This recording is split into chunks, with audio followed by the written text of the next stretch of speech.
جو تو نے اللہ کو دے دیا تیرا مال صرف وہ ہے، جو تو چھوڑ کے مر گیا وہ تیرا نہیں ہے، وہ تیرے وارثوں کا ہے۔ اللہ فرماتے اس کو جکڑو، اس وڈیرے کو، کروڑ پتی ارب پتی کو۔ فضیلت الشیخ مفتی عبداللطیف اسلامک اسکالر۔ کہاں گئی یہ سنتیں، کہاں گئی ہماری تاریخ؟ پیارے پیغمبر سے پوچھا گیا ایو الاسلام خیر، سب سے اچھا اسلام کیا ہے، اچھا مسلمان کون ہے، اچھا اسلام کس کے پاس ہے؟ فرمایا اس بندے کے پاس کا اچھا اسلام کیا ہے؟ اطعام الطعام، کھانا کھلانا، یہ سب سے اچھائی کی اور ایک انسان کے اور مسلمان کے اچھے ہونے کی دلیل ہے۔ اچھا اسلام اس کا ہے جو کھانے کھلاتا ہے، اور جن میں یہ وصف موجود نہیں ہے اور وہ اس کو گناہ بھی نہیں سمجھ رہے۔ اللہ فرماتے ہیں وہ بندہ جس کو آج پکڑ لیا گیا ہے جہنم کی طرف جا رہا، خذوہ فغلوہ ثم فی سلسلۃ ذرعها 70 ذراعا فاسلکوہ انہ کان لا یؤمن باللہ العظیم۔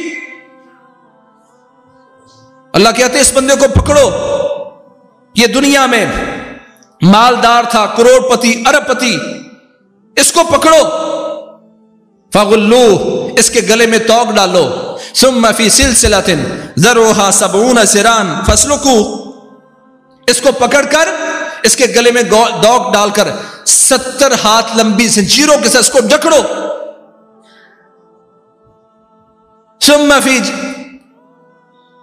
خذوہ فغلوہ ثم فی سلسلۃ ذرعها 70 ذراعا فاسلکوہ اس کو جکڑو ان زنجیروں میں۔ قصور اس کا کیا ہے؟ انہ کان لا یؤمن باللہ العظیم، اپنے اتنے بڑے رب پر اس کو ایمان ہی نہیں تھا۔ خرچ کرنے سے مال کم نہیں ہوتا، اللہ کے نام پر دینے سے کم نہیں ہوتا، اس اللہ کی بات پر یہ یقین نہیں کرتا تھا۔ اللہ کے نام پر دو گے اللہ تمہیں بڑھا کے دے گا، ما ناقص صدقۃ من مال، صدقہ مال کو کم نہیں کرتا، یمحق اللہ الربا ویربی الصدقات، سود انسان کے مال کو مٹا دیتا ہے اور صدقات سے مال میں بڑھوتی ہوتی ہے۔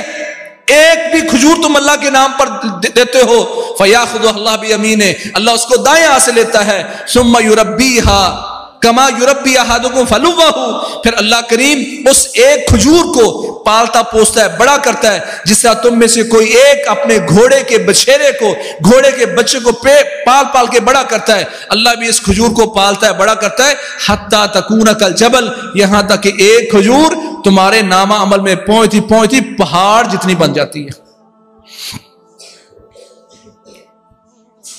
رسول اللہ صلی اللہ علیہ وسلم فرمایا تھا ما منکم من احد الا مال وارثہ احب الیہ من مالہ، جان لو تم میں سے ہر ایک شخص کو اپنے مال کی بجائے اپنے وارثوں کے مال سے زیادہ پیار ہے۔ تم اپنے مال کی بجائے وارثوں کے مال پر زیادہ توجہ کرتے ہو، محنت کرتے ہو۔ ایک صحابی نے کہا نہیں یا رسول اللہ، ہم تو اپنے مال کی فکر کرتے ہیں۔ فرمایا نہیں، مالک ما قدمت ومال وارثک ما اخرت، جو تو نے اللہ کو دے دیا تیرا مال صرف وہ ہے، جو تو چھوڑ کے مر گیا وہ تیرا نہیں ہے، وہ تیرے وارثوں کا ہے۔ کوٹھی بنگلہ بنایا وہ میرے، بینک بیلنس میں نے اگر 1 کروڑ چھوڑا تو وہ میرے، اس 1 کروڑ میں سے میں نے 50,000 اللہ کو دیا تھا تو میرا وہ ہے۔ کل رجل بذل صدقتہ حتی یفصل بین الناس، تمہارے بیوی بچے عزیز و اقارب سب بھاگ گئے، کوئی ساتھ نہیں کھڑا۔ کہا لیکن جو تم نے اللہ کے نام پر صدقہ کیا ہوگا، جب سورج 1 میل کے فاصلے پر ہوگا، شدت کی گرمی ہوگی، تو تمہارا یہ صدقہ تمہارے سر کے اوپر چھتری بن کے کھڑا ہو جائے گا۔ جب کوئی سایہ نہیں ہے تو تمہارا صدقہ تمہارا ساتھ دے گا۔ جن کے لیے کماتے رہے وہ بھاگ گئے، جو اللہ کے نام پہ دیا تھا وہ تمہارے سر کے اوپر چھتری بن کے کھڑا ہے۔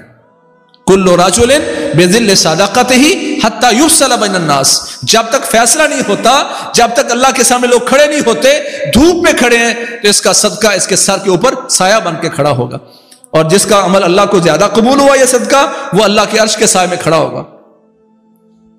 اللہ کے نام پر خرچ کرنا سیکھیں، غریبوں کی بھوک مٹانا سیکھیں۔ اللہ فرماتے اس کو جکڑو، اس وڈیرے کو، کروڑ پتی ارب پتی کو، لکھ پتی کو، پیٹ بھر کے کھاتا سوتا تھا، اس کے آس پاس میں غریب مسکین تھے، ان کو کھانا نہیں کھلایا کرتا تھا۔ انہ کان لا یؤمن باللہ العظیم ولا یحض